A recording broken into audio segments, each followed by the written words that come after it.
we have Richa Bahl of Richa Bahl Design Studio, Mumbai. Can we have a huge round of applause to welcome Richa Bahl on stage? Good evening. When I was given this topic, purpose fuels passion, I think for many days I was just like thinking about what should I think, what should I present, what is purpose, what is passion. So a lot of confusion, and I started surfing, and I was also kind of thinking what are the examples which I can put across to support this statement, but I just realized I guess I haven't reached that point yet. But I really found two really interesting individuals who have done this amazing work. So we'll go further. I'm showing you two examples of these really two great architects who I embarked on, and I think their work is fabulous and it's going to speak for itself. First, I want to talk about a landscape artist from Australia. His name is Philip Johnson. If you read some of his philosophies in life, it's committed to greening our cities, addressing water management through innovative and flexible, sustainable landscape design. I'm sorry, I can't read from here, so I'm going to come a little ahead. Greening our cities, addressing water management through innovative and flexible, sustainable landscape design. My design philosophy centers on recreating habitat and accommodating changing environmental extremes. Nature has enthralled and inspired me since I was a child, and I hope my work re-engages people with power and joy nature brings. Philip Johnson Landscape does not build gardens, we build sustainable habitats. Each of our design helps to rebuild the earth in a way that ensures it will continue to heal itself long after a highly qualified team has finished its work. A little bit on him. Can I have the video one, please? This whole property is automated, so press of a button, I can turn waterfalls on. That's the little detail things I think is really important when we design a landscape.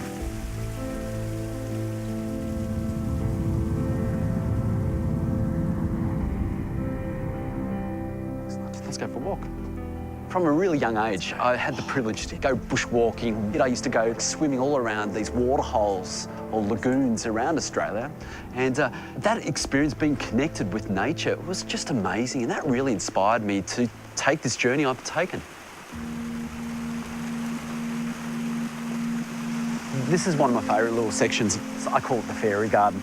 My philosophy is really trying to connect people and families back to nature, and actually have a little fairy garden here for my little boys, adding more biodiversity in an urban environment. I think every landscape has got to have this little touch of Australia's hot outdoor shower experience. It's one of the most energising things you could possibly do in your garden. I come to a client and say, we're not going to use any mains water, so no tap water to sustain this landscape. We're going to look around and see how we can harness water off the roof. I get no water bill. When it rains, it hits the roof, goes into my rainwater tanks. I use that for the house use. Then the driveway runoff comes into this beautiful billabong like today, and it can run these waterfalls.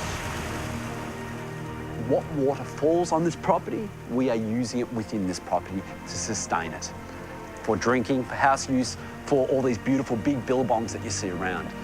So what is a billabong? A billabong is a body of water that fluctuates.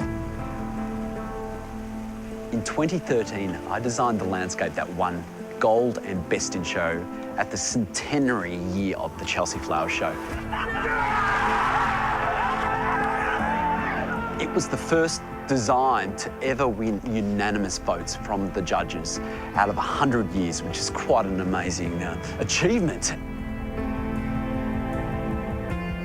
It's working! You've got a pretty mad imagination, I give you that. Philip is mad. I actually often describe him as a nutter. He's insane and eccentric, but that adds definitely a level of excitement and unpredictability. The passion he exudes is just amazing. And we need more nutters in the world, I believe.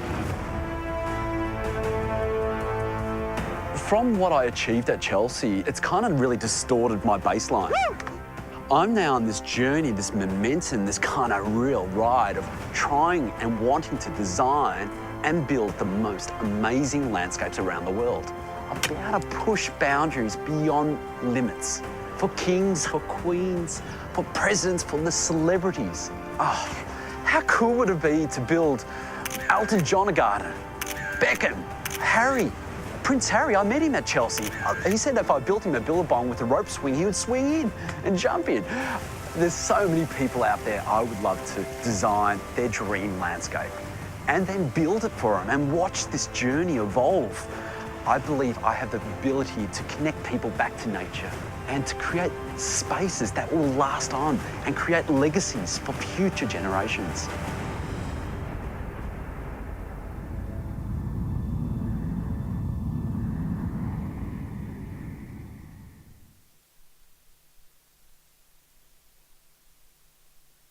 I hope the audio was clear, but I mean, it's just amazing just listening to him. His energy is infectious, and you know, I mean, when I started reading up more about him, I wanted to know more. I wanted to see more of his work, and I came up on this article someone had interviewed, and this is what he had to say. He said, "I don't think I've met anyone as enthusiastic about drains as landscape designer Philip Johnson.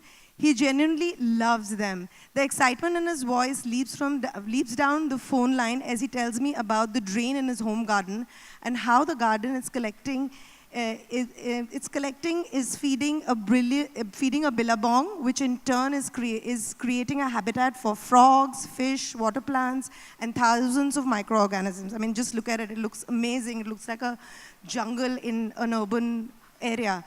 I get really excited by water, he tells me. Every property I go to, I immediately do a SWOT analysis of every downpipe, finding out what happens when the rain falls, checking the altitude, slope, water flow, water storage, etc., etc.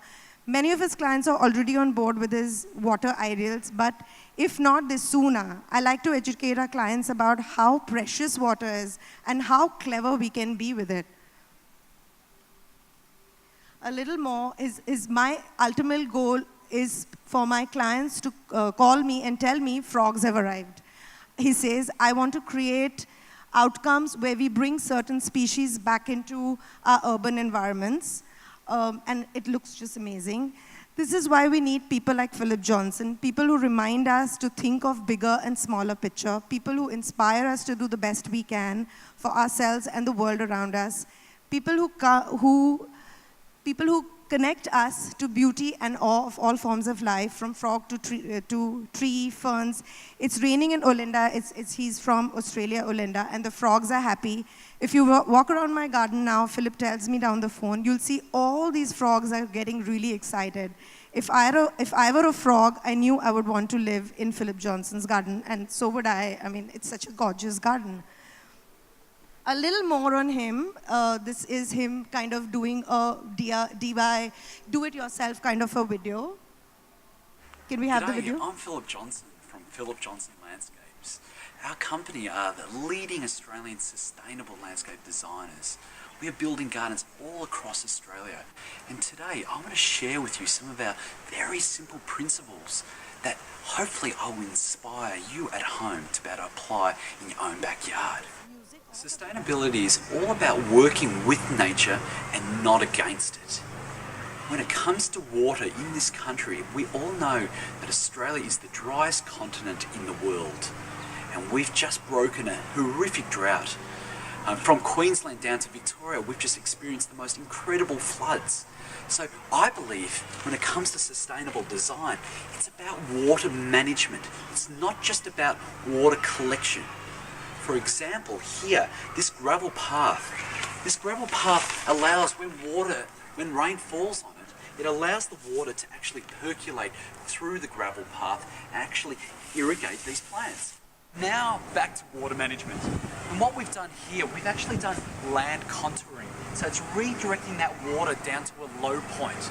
We've also got this paving here that we're redirecting the fall of that paving to a low point. And then what do you do with your rainwater tanks? Like at the moment, because all of our rainwater tanks across Australia are full, let's not send that to storm water, which we're going to make the creek flood. Let's redirect that to the low point. And what our low point and what the soul of our gardens are is your Australian billabong that can fluctuate. When we don't have the rains, it can drop right down.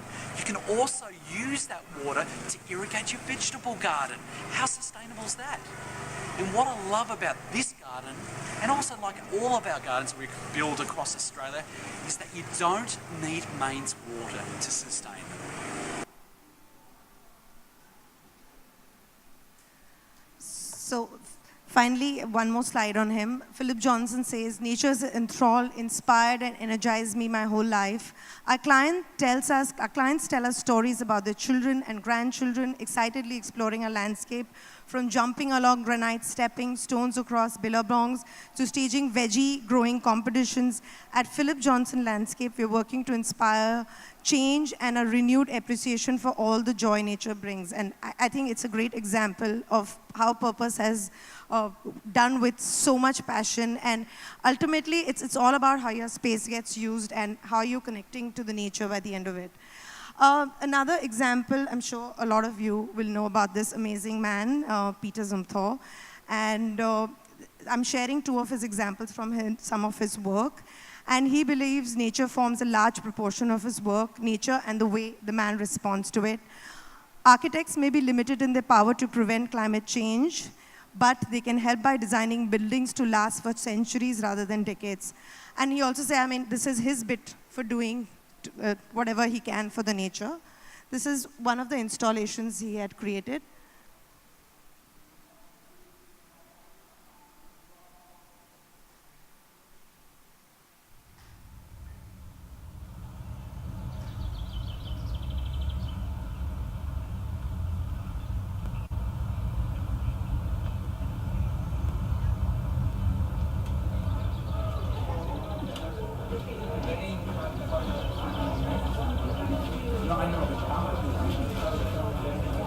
My name is Peter Zumthor. Zumthor meaning by the gate. Good, nice name for an architect, I think. And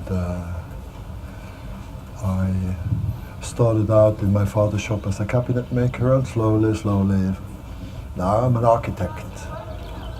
I'm a passionate architect. And I think it's a beautiful profession. I do not work for money.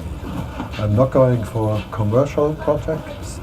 I go for projects where I can put my heart into it, and which I think are worthwhile doing.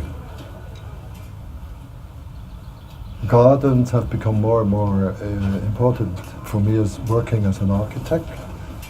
When I was young, I enjoyed them, but not really consciously. And the older I get, the interest becomes more keen, and I want to be close to the gardens, and I want to be into the gardens. So this my work reflects this kind of desire to know more about it, and to integrate the garden, or maybe even make the garden as a centerpiece and the architecture just a frame. I make a building which acts as a stage. The garden is in the center, not you and not me and not anybody else.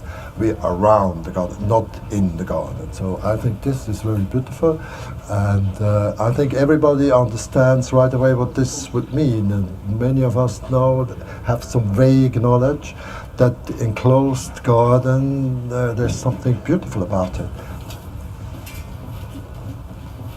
I made this frame and asked a landscape architect, Pete Outlaw, to do this. And he did a marvelous job. So there was no concept discussion of what are you going to do and I want to see this, and so I trusted him. And he surprised me with this wonderful wild garden with a lot of beautiful flowers you would find also on the edge of a field and the edge of woods and so on. Which there's a statement, I think, but maybe there's no statement. This depends. This garden is a typological piece, it's a type. It's not a context piece.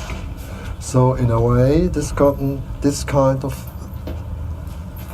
viewing, this device can be anywhere. Somebody buys this and puts it up somewhere else. So it cannot be piece of the place. So this piece is sort of, it's more eternal piece, so it comes from afar. And if you put it up somewhere else, it would have other plants and other sky and another climate. So let's see what happens to this. I think chances are good that it will be put up again, and I will see then what's in it. Okay, I'm sorry, my time's up. But if anybody wants to see these videos, they're with me, and I would happily want to share. There was one more really good example which I wanted to share with you, but time's up. So thank you so much. And please go find your passion. I'm going to do the same.